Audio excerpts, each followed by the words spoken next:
Welcome to Ampedcast, where we bring together the worlds of electronic dance music and storytelling. Get to know industry leaders and talent on the rise as we sit down with them to share their artist journey from behind the decks. Our community is one for artists and music lovers alike, so settle in and enjoy the experience. Welcome to Sessions powered by Ampedcast here at Tequila 512, where we are sharing the artist stories from behind the decks and we get to know our artists. And today we have a very special episode. It is mine and Evan's year in review, and just to share about our first year with Amplify EDM here in the Austin community. And it's been an adventure. So yeah, how are you, Evan? Meow. Meow. I'm good. How are you? I am good. So yeah, let's kind of like take it back. You know, we met through. It was back when there was Open Decks. Who here in the audience attended Open Decks at Higher Ground? Higher Ground. Yes, we got a couple out there. Okay, so Open Decks was an experience for DJs to come and almost like open mic, but for artists, like DJs to come and bring their USB and play. And that's how we met. And then from there, we just kind of started like doing projects together. You were my first DJ client for my coaching program. And then we became like super like good friends and then started doing shows together. I still remember right in the middle of it, we both were like, we could work together. It's like, yeah, that's weird. All right, let's do it. I know, we just kind of dove in and then we just started throwing parties. It was, October we threw our first party. And much like this, it was an industry night for artists to connect and for just industry folks to get together and anybody to just come and enjoy great music from local talent. And we kind of just dove in and didn't think too much. No, not really. I kind of had more of like the production background and stuff, and then she had more of the big picture, like we're going to do it and let's go for it. And both of our heads together, we made this beautiful phenomena that came out of nowhere here in Austin. So I'm super happy that we did it. So same, and we've survived, and that's the coolest thing. And there were moments when we were like, there were some hard moments, guys, and we'll get into that. But, it just shows that when you meet the right people, which is the beautiful thing about Austin, that you can find ways to connect and build a vision. And Amplify EDM, I didn't know was my vision until I moved to Austin. And I realized this community has such a thriving arts and music.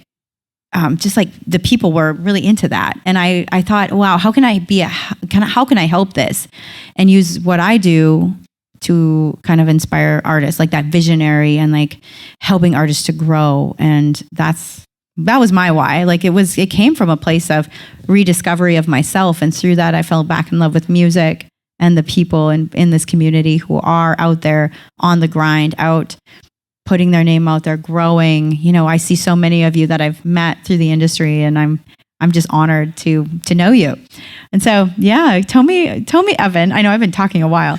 Tell me a little bit about like your experience with the last year with Amplify EDM and your WOMM project. Yeah. So I guess a little backtrack. So I run a radio show called What's on My Mind, or WOMM, and kind of cohesively joined under the umbrella of Amplify EDM, and kind of just became this nice like bundle of stuff between a radio show, the podcast, the events we were doing, and so Kay and I, we both said, yeah, let's like combine them all into one. And so I kind of take more of the underground perspective of the radio show, and I think the journey has been rocky. We've had a lot of ups and downs. On my end, it was really trying to feel out the industry. Like, I come from a small town called Lake Tahoe, and so walking into a big city and seeing so many different perspectives and so many different types of technology and kind of just motives behind like the dance industry and trying to meet people was a whole different ballgame. Like, it's one thing to meet people like, yes, this is awesome, but then getting into the back ends of everything, like, oh, there's money involved, but there's also this and X, Y, and Z, and everything you could think of as a creative person with just dreams and just wanting to put the dreams out. But the logistical behind it of who's going to promote it, who's going to be your sponsor, what's your reason and why, and you know, it was interesting to take a lot of Kay's ideas for these big pictures and refine it into like, but what's realistic. And us fighting with venues and trying to help artists and trying to have the artists understand where we're coming from. And it was really, it was a lot. And it can kind of make or break you, like, do you want to keep moving forward or not? And a year later, I'm still here. We're somehow still here, guys. And yeah, it's definitely, it's been a journey. It's been a journey in the sense of like, it's a good tired. And it's a good, like, it's a refreshing moment because you still know that you're, like, trying to impart life into these creatives that are hungry for something, hungry to see that their creativity is worth something. And so that's the joy that I think 2024 brought me, at least, to continue to do it. So. Yeah, you know, you brought up such a great point, and it's a lot like many of us are facing. Whatever, if we're in music, if we're in another industry, it's that perseverance when you're building something, and you get that call at like late night. Like we've had many of these. I can't do this anymore, and it's like, yes, you can. We've got this, and like constant, kind of that like when one is down, we lift the other one up, and I think that's the beauty of, you know, finding your people in the industry, whatever you're in, and just taking those, you know, they say when you're building something, if you don't have those moments where you're just like crying it out and you're not, and you're in it, you're like, I don't know how I'm going to get through this. I don't know how I'm going to pay rent. I don't know how I'm going to go and like keep going. And then you have that person in your corner that pushes you. I think that for me was some of the biggest moments of doing this. There were moments I didn't think I could keep going, really. Because this was never the plan. I was in a whole different industry when I moved here from North Dakota, mind you. I think there's more people in Austin than the whole state of North Dakota. So it was a bit of a shock. But I knew when I looked at the city, I was on a jog one morning. This was before Amplify existed, before any of this existed. I was on a jog and I just like, it was peaceful. There was no traffic. It was 6 a.m. I couldn't sleep. So I was like, I'm going to go for a run. And I was running towards the city on like First Street. And I knew something. I said, there's something calling me in that skyline. I don't know what it is yet. Well, now I know what it is. And I just had this moment of, I know I'm in the right place. I just don't know what that vision is yet. And I think that's like the biggest part of moving forward with whatever you believe in. Believe it fully. Even if it's not fully developed, that will come. And that was my biggest takeaway from 2024 through the hardships, dealing with venues, dealing with artists, dealing with everything, like trying to put all these moving parts to make something cohesive is a challenge. And that's where the artistry comes in, whether you're a DJ, event producer, artist, you know, coder, whatever it is, you have to put all the parts together. And we're still putting the parts together. Like, what do you think about that? Oh, yeah, and like something that I was just thinking about is taking breaks when you need to. Like, you don't know this about Kay. She is a go-getter. She is just goes. She doesn't stop. Something happens. She's still going. I go, take a nap. What is wrong with you? I try. And she just goes. And then I'm a completely different person. My rest time and that, like, all of a sudden it's happening. Okay, now I'm on it. I get the projects done. But like, you know, we're just two different people. And she's learning to rest. I'm learning how to keep going forward faster. But then I also learn how to rest because I stopped my radio show at the end of November, December, just to take a break, because doing a radio show every single week, it's like you're DJing every single week. And if you have another like actual DJ gig in person, that's 2, maybe 3, 4, it becomes a lot. So, and you're trying not to do the same thing over and over again. And so so I was learning how to take a break myself, and yeah, that was one of the big things that, like, I think has helped us is like learn how to take breaks, learn how to keep the that balance of hobby life and work life. This is her job. Like, this is her full-time job. This is me helping her as a hobby. But it's awesome, you know. It's starting to become my full-time job too. More and more every day, which is great. Because I'd rather do this than and import life into people than you know, a 9 to 5. Or what do I work? 6 to 2 in the morning? 6 to like 3, like 6 p.m. to 3 in the morning. So yeah, you said some good things there, and that is one thing. Like, I've learned to find rest, and that's hard for me because I don't really turn off. It, like, my brain just keeps going, and you know, many creatives are like that. And so you've helped me find groundedness and help me take the vision and make it, like, put those moving parts into actionable steps. And so I've been very thankful for that. You know, when you find someone that, you know, it's not about being perfect, it's about being able to adapt. And when you find people that fill those gaps where you lack, like where I lack is systems and pausing, and I'm just like, I have a vision, let's go. And I call you and I'm like, Evan, I found a venue, we need to do this thing tomorrow. And he's like, okay, we need to like map this out. And I felt like you've helped me do that, especially with like Sounds on the Skyline, for example. You know, when we mapped out, it was a series we did with a venue here in town, Sounds on the Skyline, and mapping out the vision for that was, I'd never done anything to that scale before. It was a large scale event, and I really wanted to make sure all the moving parts went right. And there were some hiccups, but we were able to like have grace through that. I think that was the biggest thing. And I found grace after. Like, I was in the thick of it, guys, like losing sleep, having a lot of tears. We had a lot of conversations. However, the grace kind of came after. And I realized, you know, I had to have that experience to learn what I was doing and what I could do better.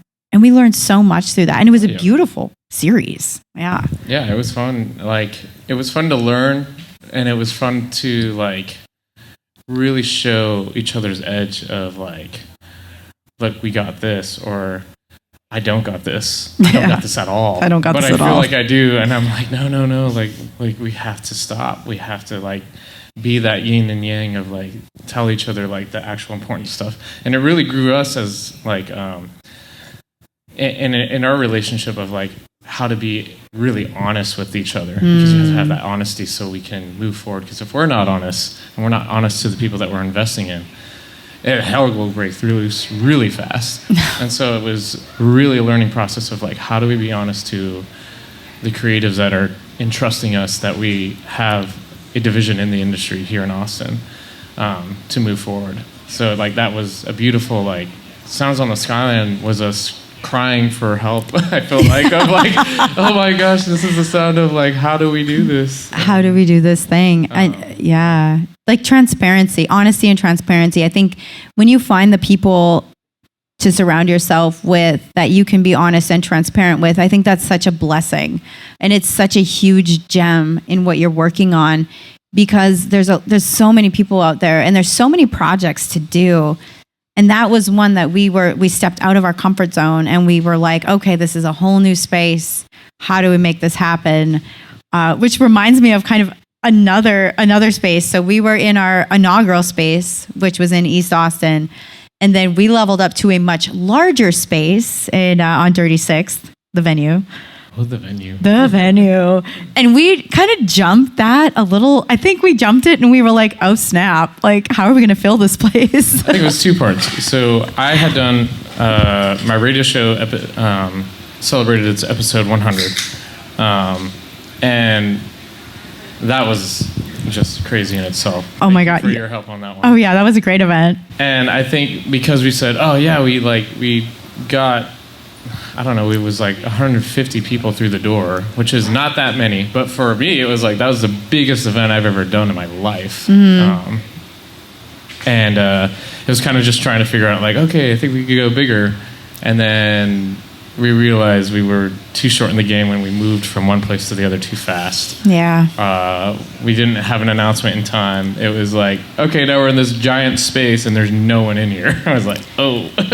And it was hard because the miscommunication too, because people heard the name, the venue, and they thought we were talking about the old, like the venue we were at prior. And they were like, oh, we'll come to the venue.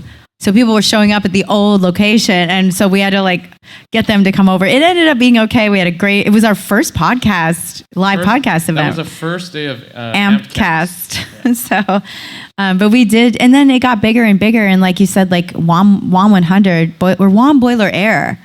That was a good one. Who was at WOMM Boiler Air? I think we have a couple of the artists in the room who were there. Yes, Shadow Star. Hey.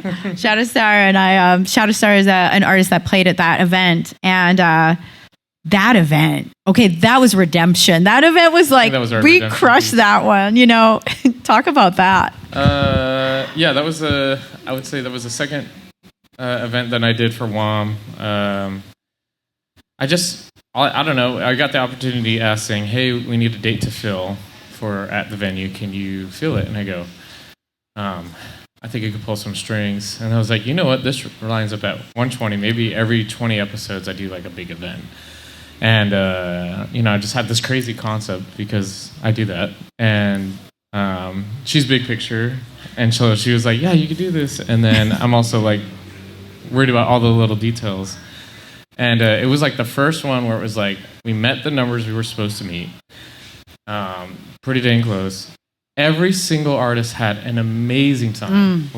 It was story after story from every artist. I mean, you could attest. Yeah, Shadow Star. That was dope. And, the artists were happy. The people were enjoying every minute of it. It wasn't that hot, thank God, but it was pretty warm.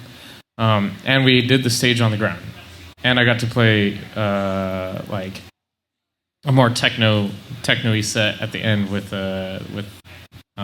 Brad and Mel. Mel, yeah. And it was kind of just like the first time where it was like, oh my gosh, the radio show is about to lift off. Of like, look, I can show you tech house. I could show you a little bit more of like electronic dubstep, but not too dubby. Yeah. But I could show you this, and it was like just different palettes throughout the night, and that was my favorite event that I've done.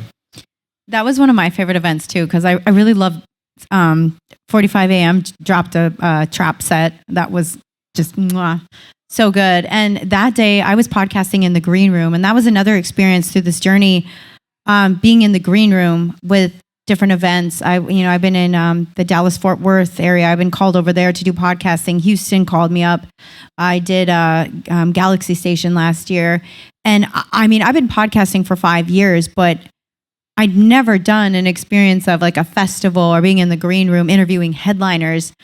And one memory I had, I was in Dallas-Fort Worth, and it was a techno and trance show.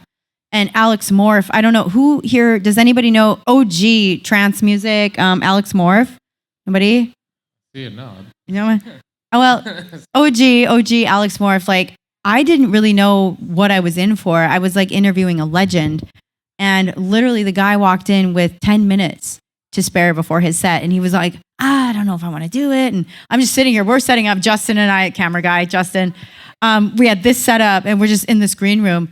And the energy that artist brought, just because like that caliber of artist walking up, sitting down at this distance, we were on a couch, and saying yes to the interview.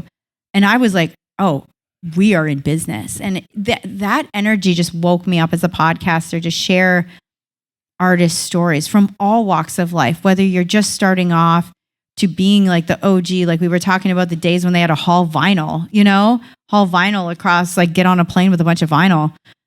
That really, like, I felt like I was on the huge dopamine rush, honestly, after the interview. I was like, whoa, I just did that. And I was hooked. And I was like, I want to do more of this. And so being in the green room doing podcasts, like at the venue, that was a huge milestone for me too, because it really got me out of my comfort zone. I was scared. I was like scared out of my mind. I was like, I don't know if I can pull this off. But you just sit down and you start having a conversation with someone, and it came together. And I realized, okay, there's something here I need to explore. So been doing more of that. And then this happened. Yeah. I want to tie on that. Like, I was thinking about it the other day, just like when I met Ruben Durand, who's the co-host for A State of Trance with Armin van Buuren. That was a complete accident. I walked into a restaurant not knowing he was going to be there. And he sat next to me. We had great conversation. And it kind of lifted the fire of like, I want to do this radio show. And then by accident again, I talked to Armin van Buuren on the phone. And if you don't know who that is, you got to go look him up. And meeting Armin van Buuren on the phone was like crazy. It was like this entire like reboot of a system. And so anytime I'm in front of a big artist, it's like, oh my gosh, like it's not that they're just a great artist. It's like they hold legacy, they hold passion, and for reasons of what they do and why they do it. And to inspire anyone that's like on the fence to do anything, just go for it. Take a risk, because you never know what you're going to walk into. It could be the next best thing for you. It might not, but it might be something that triggers you to move forward. Like, and I met all these people late, like a long time ago. But the only reason why I'm here is because I still remember talking to these giants in the industry, these giants that have made what dance music is today, to keep going and to keep doing this with her, and for the people of Austin that need it in both the creative realm and just the consumer realm. 100%. And that like touches on, some things like when you think about Armin van Buuren and these big names, they started where we are right now. Like that's where they started. And when you say yes to those doors, when you say yes to things that scare you and open those doors, more doors start to open. I would have never, ever thought I would be doing this today, or meeting the people I've met. All of you, like every single one of you have touched my heart and are part of Amplify, the Amplify family. And that to me is what is like the big picture. It's so much deeper than anything it's about the people. And you never know who you're going to meet. And I'd say, kick those doors open. If you haven't like an inch of a door open, just go for it, because the only thing that holds you back is you. And yes, I've gotten doors slammed back in my face. Yes.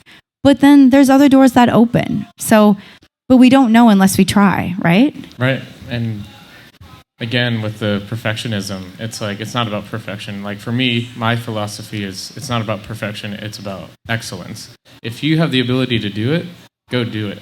Even if it's messy, it's going to get better later. You will refine over and over again as you go on. Yeah, 100%. And I think that's what we're doing. Yes, and we do. We don't even know what we're doing. There's been, oh my gosh, you guys, there's been times when we've done podcast recordings and they didn't record. We've had to re-record. It's just, but you keep going. And there's always going to be those moments, when everything looks perfect. It's not. There's like so much that's going on behind the scenes, but you get up there and you get on stage, or you get behind the decks, or you present something to the world that's new, and you just say, I'm just going to do this, and go for it, because nobody really knows all that's going on in your mind. They're there to listen. And I always say, provide something of value, even if it's not perfect, because perfection is like unattainable. But go for that excellence. I think that's huge. And yeah. I kind of want to open it up to any questions. Like I normally don't do this, but if anybody has any questions or thoughts to add to this conversation, again, this isn't about me or Evan. It's about everyone here. So I encourage you, community. It's community. Be bold. Come ask a question.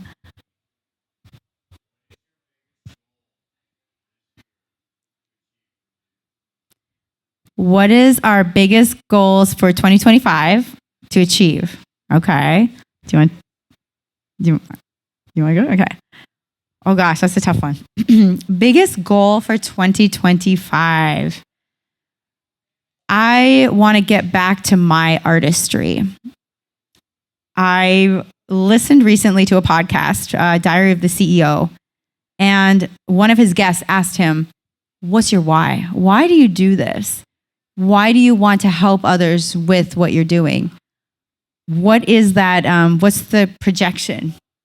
And I realized that there's a little artist in here that needs to come out. And whether that be through singing, through emceeing, through hosting, anything with my voice, that's a part of me that nobody really knows about. And it's always been there. And now I want to bring that out in 2025.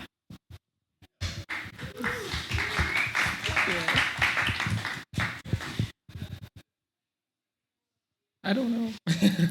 Oh, yes, you do. Shoot, that is a hard one. I had to listen to you first. I was like, oh, what? I think just taking more risks in the music space of saying, okay, I can do this and really do it. Really actually go for different things that I said, okay, I want to do it this way, but actually finish the job. And more in the radio aspect, but then also as an artist too. I'm more of like a remixer, blender, DJ, but I want to really go hard after producing. So, and figure out like, what does that look like to just say no to party, no to seeing friends, and really just hone in on that. I'm introverted, extroverted, so it's like I'm introverted when I'm on a mic like this, but I'm extroverted as I don't want to be at the house. So I'm always looking for reasons to get out of there. And I don't know what that looks like for me when, as an artist, do I go to someone's house to produce or what? But I'm still learning that journey. So I want to be able to say, boom, here's the track. I love it. Well, I'm going to hold you to that because I, love you. Okay. All right. We have time for one more question. Who has a question for us? All right. Yes. Ooh, that's a good one. Do you want to take that one first? I think making sure that there's more of a healthy understanding of what is needed here, because Austin is always changing. I feel like it hasn't been that healthy. Like, it's healthy in different sectors, but it's also, it's very fragmented. So whatever we can, as artists, as leaders, and showing people like what they need and how to get there, and having a really fluid, this is what you need to really make it and show off as an artist, but then also as community, and saying, look, this is where you want to be, whether it's just one of our shows or somebody else's. I think it really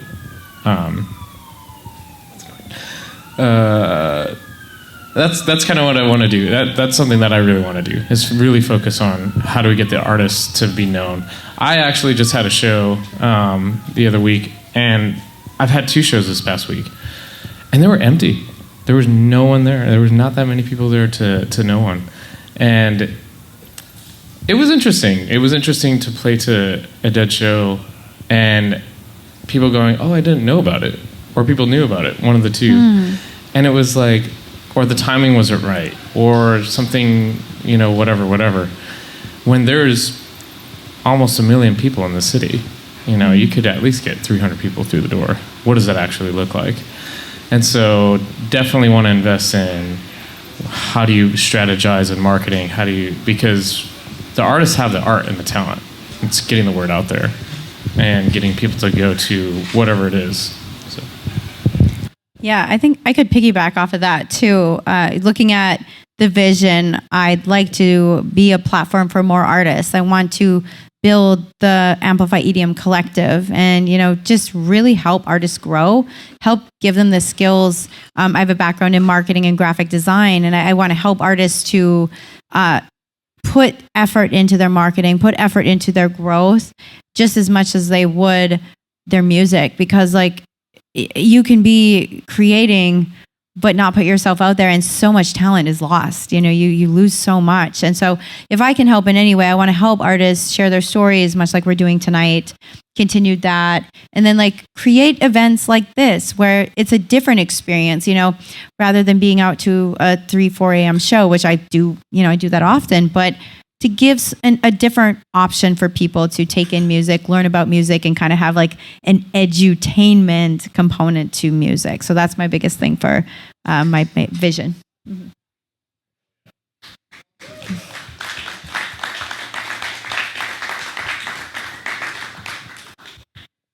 Well, I want to say thank you to everyone for this episode and for hearing our story.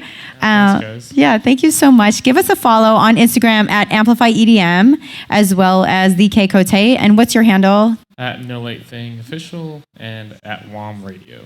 Yes. And then follow us on YouTube, youtube.com